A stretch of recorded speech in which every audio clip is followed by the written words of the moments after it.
Apa kabar kalian semua? Udah beberapa hari semenjak Universe Research Pucci. Apakah kalian masih semangat?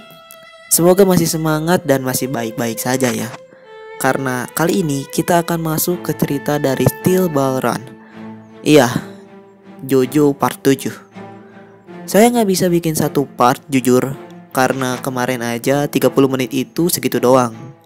Apalagi satu series bisa memakan waktu hampir lebih, mungkin bisa dibilang dari sejam. Iya, dan mau disingkat bagaimana lagi? Gak bisa. Jadi persiapkan diri kalian dan kita langsung aja bahas.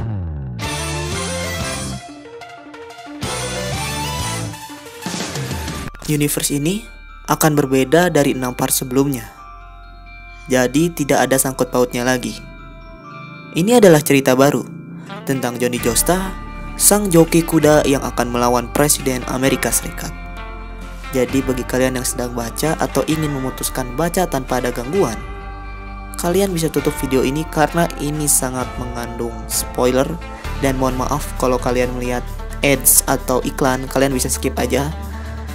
Maaf untuk ketidaknyamanan ini dan mari kita mulai.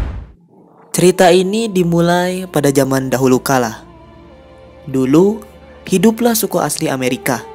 Pada zaman ini belum ada yang namanya mobil dan motor. Walaupun ada, itu adalah kereta uap. Pada zaman ini, mereka lebih menggunakan kuda sebagai alat transportasi. Dan ada satu orang pengacau di suku asli Amerika. Namanya adalah Sandman.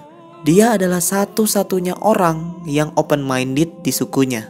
Dia juga suka keluar dari tempat tinggalnya dan mencuri buku kaum kulit putih untuk ia baca dan pelajari. Tapi karena sukunya ini tidak menerima kebudayaan luar, tidak ada toleransi, jadi ya Sandman ini bisa dibilang seorang pengkhianat. Ada yang spesial dan unik dari dia. Kalau bangsa-bangsanya itu pakai kuda, dia ini enggak. Dia lebih mengandalkan kakinya sebagai alat transportasi. Dan dia nggak bisa dianggap remeh. Karena kakinya itu kalau balap sama kuda, menang dia.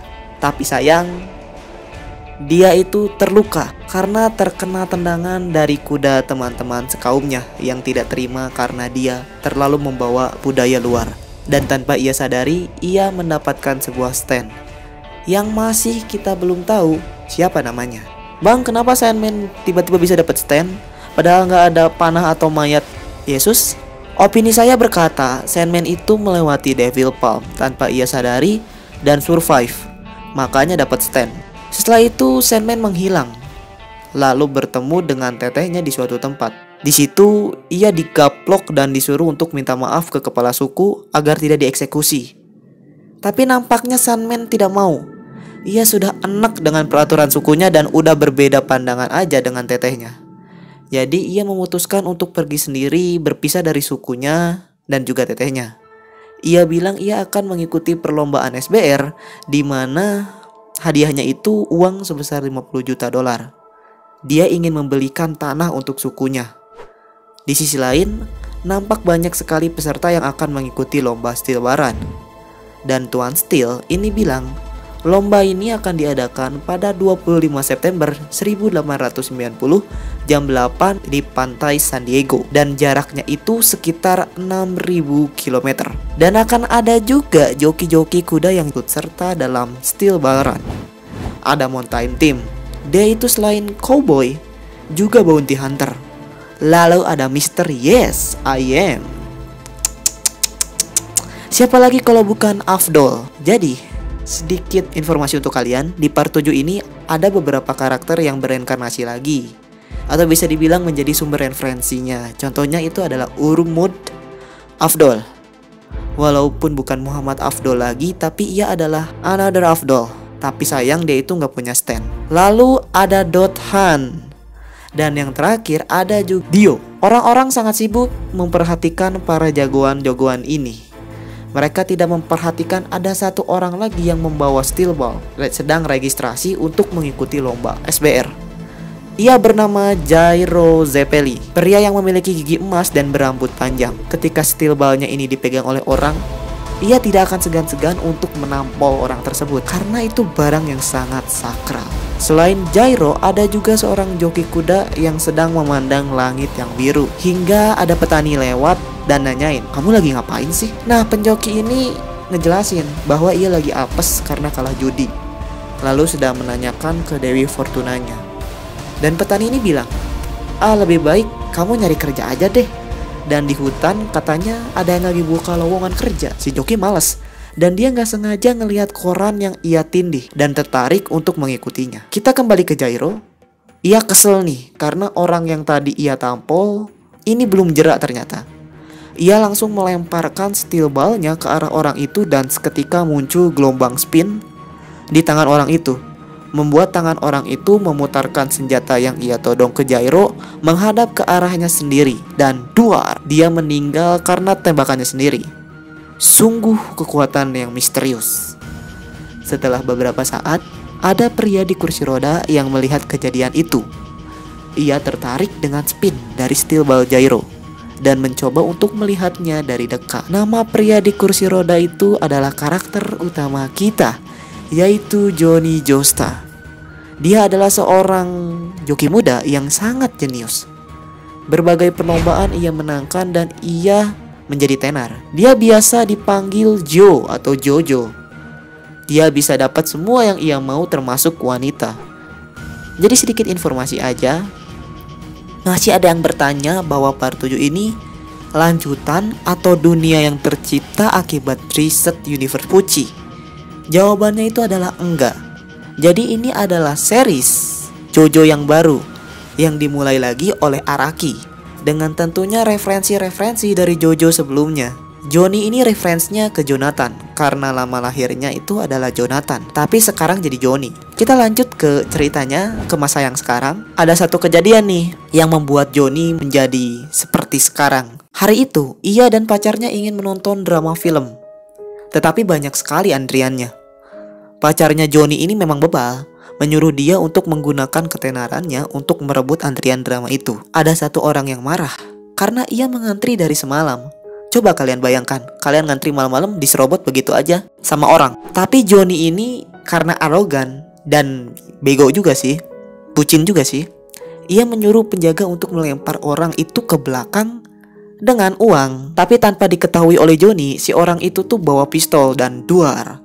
Bagian bawah perut belakang Johnny itu tertembak, mengakibatkan ia pingsan seketika dan masuk rumah sakit. Betapa terkejutnya ia ketika bangun, kakinya sudah tidak bisa digerakkan.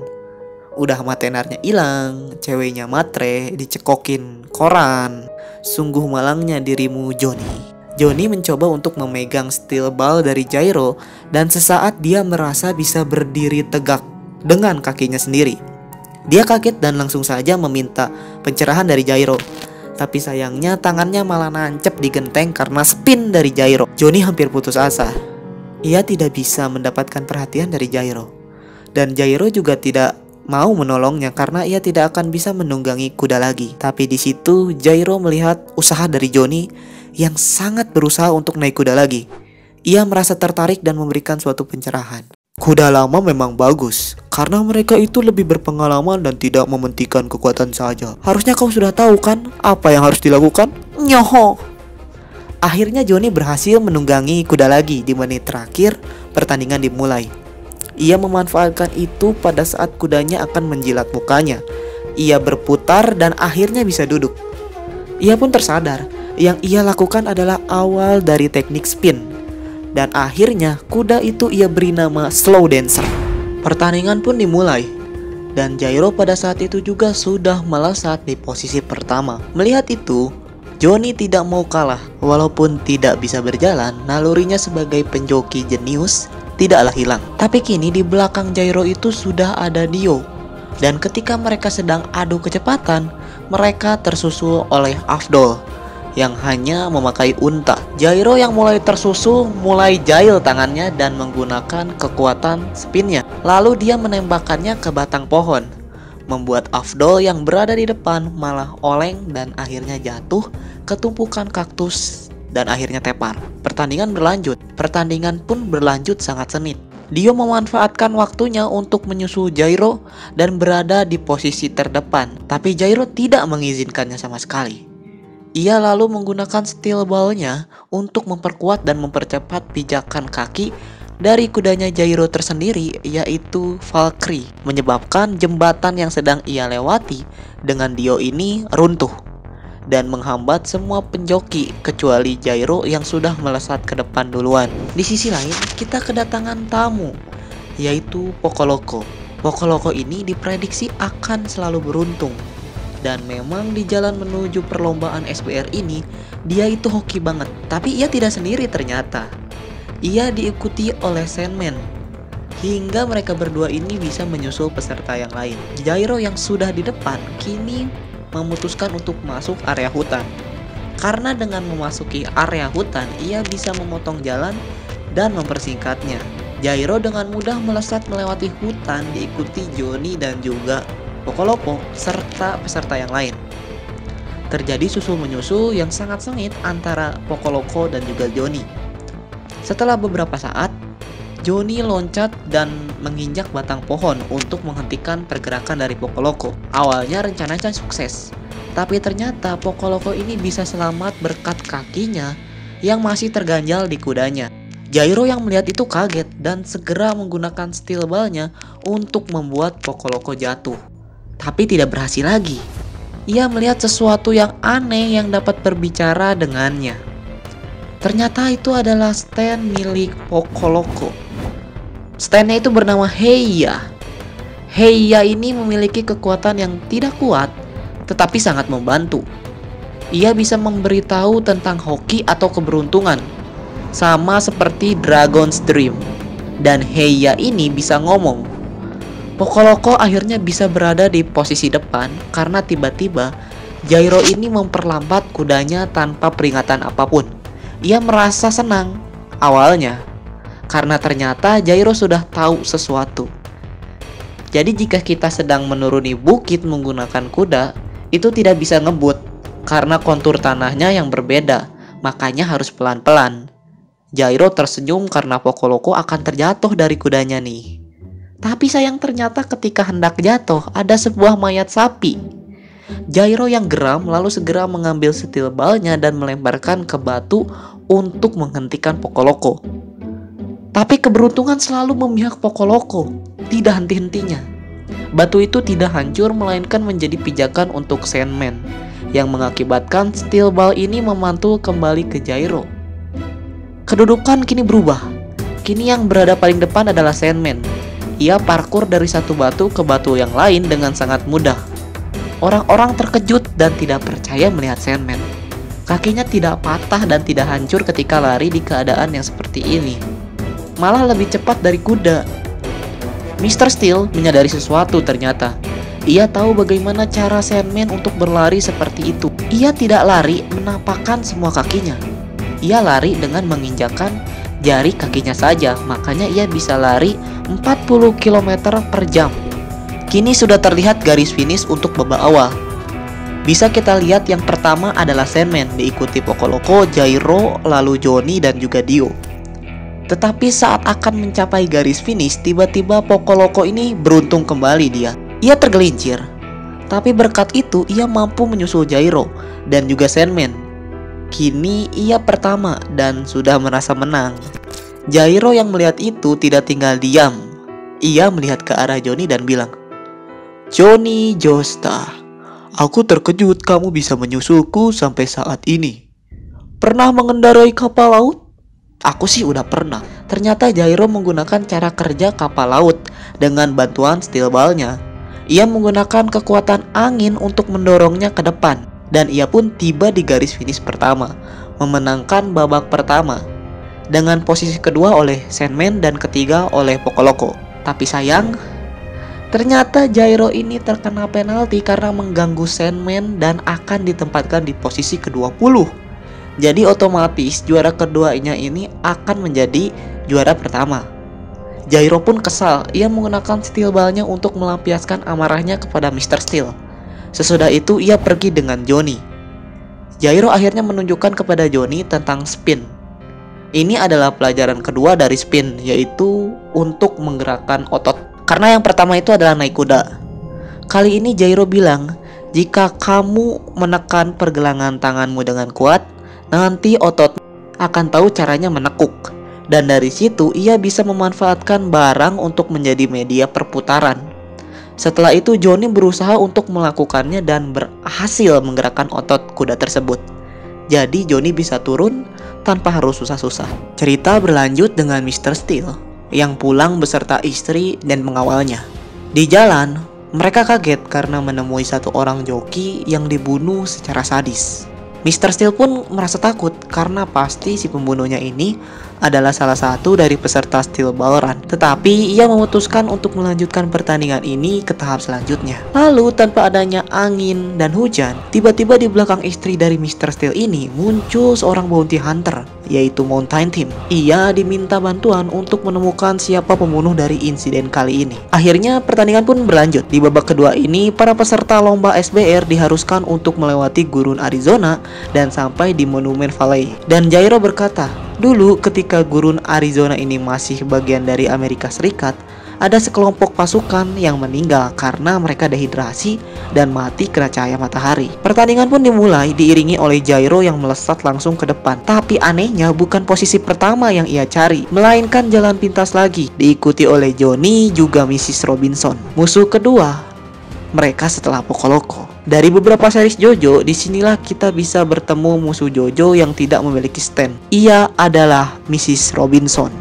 seseorang yang memodifikasi badannya menjadi wadah bagi para serangga. Ia menyerang Johnny dan Jairo menggunakan serangganya yang bisa men-trigger jarum kaktus dan menusuk Jairo juga Johnny. Johnny terkapar akibat matanya terkena jarum kaktus dan Jairo yang melihat itu tidak bisa diam. Dia melemparkan steel ball-nya ke arah Mrs. Robinson, tapi sayangnya ia meleset dan membuat Jairo terluka akan aksinya itu. Mrs. Robinson bercerita tentang dirinya sendiri. Ia bilang, dulu di sebuah desa yang kecil ada perkelahian yang sangat mengerikan, di mana si pecundang yang kalah akan diikat di kaktus dan dibiarkan mati perlahan. Kemudian si kaktus itu memberikan sebuah kutukan kepada orang mati itu. Ia kembali hidup untuk membalaskan dendamnya. Mrs. Robinson melanjutkan hidupnya di desa itu lagi. Tapi untuk memisahkan diri dari yang lain, si Mrs. Robinson ini mengubah dirinya menjadi wadah serangga dan membuatnya menjadi tak terkalahkan. Kini serangga miliknya sudah berada di sekitar Johnny dan Jairo. Setelah Mrs. Robinson beres berbicara, Jairo pun tersenyum sambil bilang, akhirnya ada yang berpikiran sama sepertiku. Tapi kamu pikir steel ballku yang jatuh ke tanah itu hanya bisa hilang begitu saja? Mrs. Robinson terdiam kaget. Ia tidak mengerti ucapan Jairo sama sekali. Ternyata walaupun meleset, tapi getaran steel ball itu sudah sinkron kepada si Mrs. Robinson dan akan terus mengejar Mrs. Robinson sampai kena sasarannya. Dan akhirnya Mrs. Robinson pun tepar kena dua steel ball milik Jairo. Di sisi lain, Mountain Team sedang dalam penyelidikannya mencari tahu siapa sih sebenarnya si pembunuh ini. Tak terasa malam pun tiba. Semua beristirahat, begitu juga Johnny dan Jairo. Jairo pun berbicara sedikit tentang cerita yang ia tahu kepada Johnny, tentang anak kecil yang dituduh membunuh padahal belum ada bukti yang pasti. Tapi Johnny tidak mendengarkan. Ia malah asyik main spin yang baru ia kuasai. Kemudian Jairo melihat ada seseorang yang mengamati mereka dari kejauhan dan meminta Johnny untuk memegang senjata. Johnny yang gak punya senjata pun akhirnya nyari dan gak sengaja ngeliat tas si Jairo. Dia kaget bukan main, karena Jairo ini bukan orang dari negara ini, melainkan dari negara jauh. Waktu Johnny beres ngomong, datang juga nih orang yang sedang mengamati mereka berdua. Pria itu mengaku terkena racun dan meminta pertolongan kepada Johnny juga Jairo. Jairo yang melihat itu tidak mau menolong dan membiarkan pria itu melakukan anestesia. Tapi sayang, ternyata pria itu keburu meninggal oleh racun itu. Melihat kejadian seperti itu, Jairo mengajak Johnny untuk meninggalkan tempat itu secepat mungkin. Tapi anehnya, tiba-tiba ada luka di kaki Jairo. Tapi ia tidak peduli dan langsung berangkat dengan Johnny. Sesaat ketika ingin memulai perjalanannya kembali, Jairo dan Johnny kedatangan dua tamu. Dan ternyata mereka adalah keluarga dari pria yang terkena racun itu. Mereka bernama Boom Boom Family, musuh yang akan dilawan Johnny dan Jairo kali ini. Boom Boom Family terdiri dari 3 orang, Andre, L.A., dan juga Benjamin. Setelah pertemuan itu terjadi, luka yang berada di kaki Jairo berubah menjadi sebuah pisau yang mencuat. Johnny sudah siap dengan pistolnya, tapi ketika hendak menembak, revolvernya itu malah bergerak dan masuk ke kaki Jairo. Bukan hanya itu saja, pisau yang dipakai oleh Andre juga menyatu dengan kaki Jairo dan tidak bisa digerakkan. Mereka bertiga adalah stand user. Mereka itu stand user yang bisa dibilang unik. Kenapa unik? Uniknya itu adalah stand mereka bertiga itu adalah sama, yaitu Tome of the Boom. Mereka membagi-bagi kekuatan standnya. Ada 3 kekuatan dari Tome of the Boom dan dibagi ke 3 orang. Yang pertama yaitu Benjamin, bapak dari Andre dan juga LA. Dia mewarisin kekuatan Tome of the Boom yang pertama, yaitu bisa merubah penampilannya menjadi orang lain. Bisa juga mengeluarkan besi dari tubuhnya untuk menyerang orang. Stand yang ia miliki cukup kuat untuk membelokkan peluru. Yang kedua adalah Andre. Dia adalah anak laki-laki Benjamin, juga pria yang datang menemui Jairo dan Johnny. Ia mewarisi Tome of the Boom yang kedua, kekuatan yang paling kuat dari 3 Tome of the Boom. Dia bisa membuat orang menjadi medan magnet, di mana caranya dia harus menyentuh orang itu, atau orang itu harus menyentuh Andre. Yang terakhir adalah LA, anak perempuan dari Benjamin. Ia mewarisi kekuatan ketiga dari Tome of the Boom, yaitu memanipulasi pasir besi. Dia bisa membuat orang itu diam dengan pasirnya dan bisa memanipulasi darah dan mengeluarkannya. Johnny dan Jairo kesusahan dalam melawan mereka. Bahkan steel ball-nya Jairo tidak bisa berkutik dan menjadi kecil saat mengenai Benjamin. Beberapa saat berlalu, Andre pun terbangun. Ia tidak mati dan selamat berkat bantuan keluarganya. Tapi ketika Andre bangun, Jairo melihat sesuatu. Ia melihat stand Tome of the Boom itu muncul. Setelah itu stand tersebut hilang. Mungkin kalian di sini akan bertanya, kenapa bisa Jairo melihat stand? Kan dia belum punya mayat Yesus. Nah, menurut saya karena klan Jairo ini memiliki steel ball dan juga spin, mereka akan bisa melihat stand. Karena nantinya juga ball breaker ini di wikinya disebutkan menjadi stand Jairo. Atau mungkin karena Jairo sendiri berada di Devil Palm. Menurut saya seperti itu.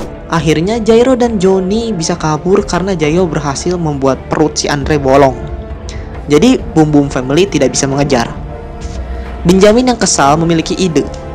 Ia melihat di belakang ada Mountain Team dan berubahlah dia menjadi Johnny untuk membunuh dia. Tapi sayang, Mountain Team ini bisa mengalahkan Benjamin karena ia juga seorang stand user.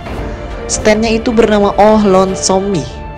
Kekuatannya adalah dia bisa memisahkan bagian tubuhnya dan pindah ke tali tersebut. Jadi, semua tubuhnya itu bisa berpisah-pisah dan berpindah-pindah sesuai talinya tersebut.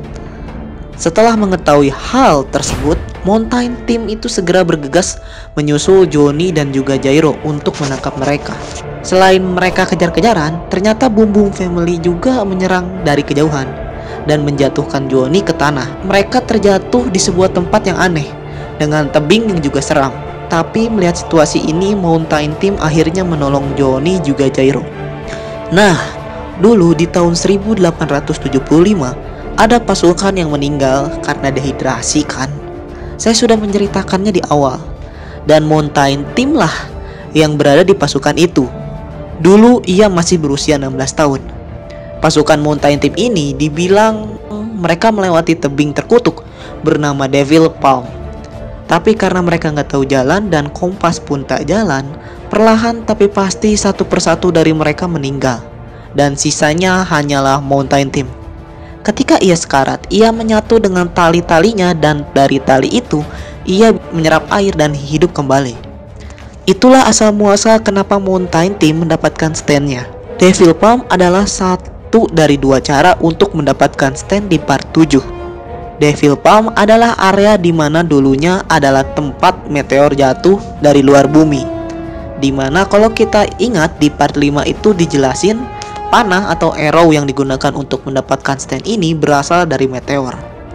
Nah, Devil Palm adalah meteor yang sama seperti di part 5. Bedanya Devil Palm ini meteornya dengan skala yang sangat besar dan membatu beberapa ratus tahun. Tempat ini tidak bisa ditemukan jika kita mencarinya dan tidak ada yang tahu. Seperti kasus segitiga Bermuda.